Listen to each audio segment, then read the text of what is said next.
فرشتوں کو اس کے گناہ بھلا دیتے ہیں، اسی طرح اس کے اعضاء یعنی ہاتھ پاؤں کو بھی بھلا دیتا ہے، اور زمین سے اس کے نشان بھی مٹا ڈالتا ہے، یہاں تک کہ قیامت کے دن جب وہ اللہ پاک سے ملے گا تو اللہ پاک کی طرف سے اس کے گناہ پر کوئی گواہ نہ ہوگا۔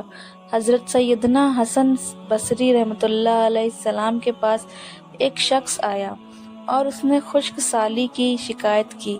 آپ رحمۃ اللہ علیہ السلام نے اسے استغفار کرنے کا حکم دیا۔ دوسرا شخص آیا، اس نے تنگستی کی شکایت کی تو اسے بھی یہی حکم فرمایا۔ پھر تیسرا شخص آیا، اس نے اولاد نہ ہونے کی شکایت کی تو اس سے بھی یہی فرمایا۔ پھر چوتھا شخص آیا، اس نے اپنی زمین کی پیداوار کم ہونے کی شکایت کی تو اسے بھی یہی فرمایا۔ حضرت ربیع بن صبیح رحمۃ اللہ علیہ السلام وہاں حاضر تھے۔ انہوں نے عرض کیا، آپ کے پاس چند لوگ آئے اور انہوں نے مختلف حاجات پیش کیے، آپ نے سب کو ایک ہی جواب دیا کہ استغفار کرو۔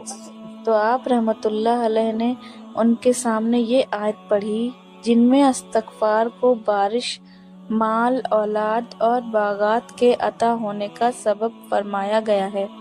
تو میں نے کہا، آپ نے رب سے معافی مانگو، بے شک وہ بڑا معاف کر فرمانے والا ہے۔ تم پر مسلح دھار بارش بھیجے گا اور مال اور بیٹوں سے تمہاری مدد کرے گا، اور تمہارے لیے باغ بنا دے گا اور تمہارے لیے نہریں بنائے گا۔ بندہ کسی گناہ کو اللہ تعالیٰ کی نافرمانی جان کر اس کے کرنے پر شرمندہ ہوتے ہوئے رب سے معافی مانگے اور آئندہ کے لیے اس گناہ سے بچنے کا پکا ارادہ کرے اور اس جگہ کی تلافی کے لیے کوشش کرے، مثلاً نماز قضا کی تھی تو اب ادا بھی کرے، چوری کی تھی یا رشوت لی تھی تو بعد توبہ یا مال اصل مالک یا اس کے وارثہ کو واپس کرے یا معاف کروا لے، اور اگر اصل مالک یا وارثہ نہ ملے تو اس کی طرف سے راہ خدا میں اس نیت سے صدقہ کر دے کہ وہ لوگ جب ملیں اور صدقہ کرنے پر راضی نہ ہوں تو اپنے پاس سے انہیں واپس دوں گا۔ توبہ استغفار کی تمام تر اہمیت اور فضائل کے باوجود بعض بدنصیب نفس شیطان کے بہکاوے میں آ کر توبہ استغفار کرنے میں ٹال مٹول سے کام لیتے ہیں۔ توبہ کا موقع ملنا بھی بہت بڑی سعادت کی بات ہے۔ بہت سے لوگوں کو توبہ کا موقع بھی نہیں ملتا اور وہ بغیر توبہ کیے اس دارے پانی سے چلے جاتے ہیں کہ کوئی بھی بھروسہ نہیں۔ اس لیے ہمیں بھی اکثر توبہ استغفار کرنی چاہیے۔ قرآن مجید میں ارشاد باری تعالیٰ ہے کہ اللہ استغفار کرنے والے پر رحم کی بارش کرتا ہے اور ان کی طاقت میں اضافہ فرماتا ہے۔ اللہ رب العزت قرآن مجید میں ایک جگہ فرماتے ہیں، نوح علیہ السلام نے اپنی قوم سے کہا، اپنے رب سے اپنے گناہ بخشوا لو اور معافی مانگو، وہ یقیناً بڑا بخشنے والا ہے۔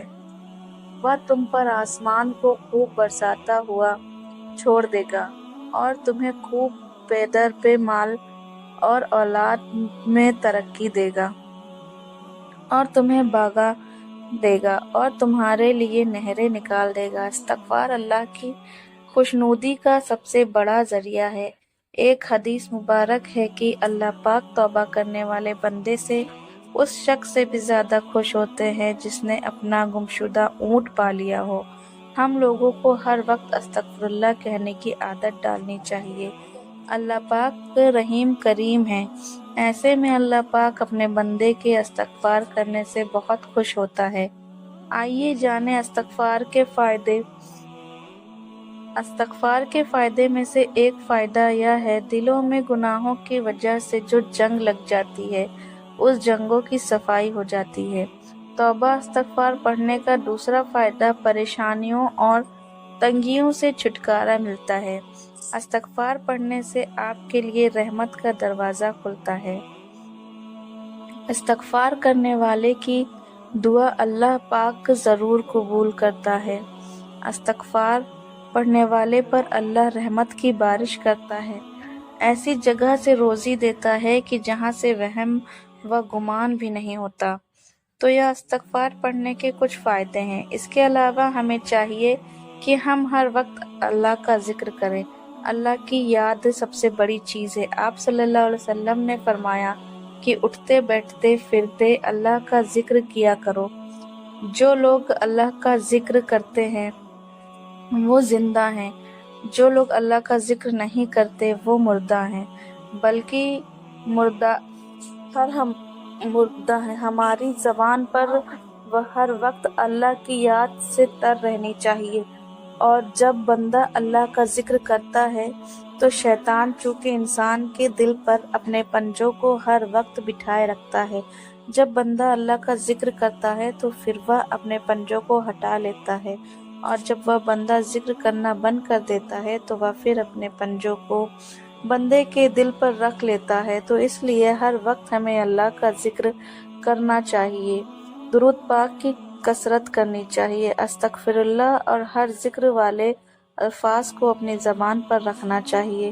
اللہ پاک سے دعا ہے کہ ہمیں گناہوں سے بچنے اور سچی توبہ کی توفیق عطا فرمائے، آمین۔ دوستو، امید ہے آپ کو آج کی ویڈیو پسند آئی ہوگی۔ اگر ویڈیو پسند آئے تو ویڈیو کو لائک شیئر ضرور کریں۔